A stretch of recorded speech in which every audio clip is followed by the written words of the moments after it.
Hello বন্ধুরা, কোমরে কাপড় গুছি কেন বলো তো? এইখানে পর্ব শেষ করলাম, এবার যাবো রান্নাঘরে।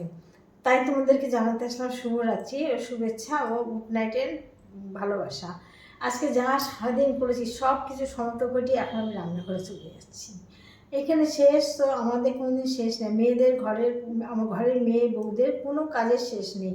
সারা যতক্ষণ সে জেগে থাকবে, যতক্ষণ পৃথিবীতে বেঁচে থাকবে, ততদিন তার কাজ কাজ ছাড়া তাদের কোনো শেষ নেই। যতই তুমি বাইরে চাকরি করো, যাই করো, ঘরে তোমার কাজ করতেই হবে।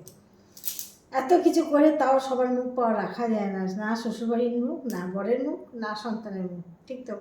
তবু আমরা মেয়েরা চেষ্টা করি সবার মনটাকে রাখার জন্য, নিজের জীবনের দিকে না দেখিয়ে। এটা কে বোঝে? কেউ বোঝে না। যাই হোক, তোমাদের সাথে আর কি বলবো, চলে আসলাম। শুভরাত্রি, গুড নাইট, তোমরা ভালো থেকো। আবার আগামীকাল সকাল হলে কোমর বেঁধে চলে আসবো তোমাদের সাথে। টাটা, ভালো থেকো, গুড নাইট, শুভরাত্রি।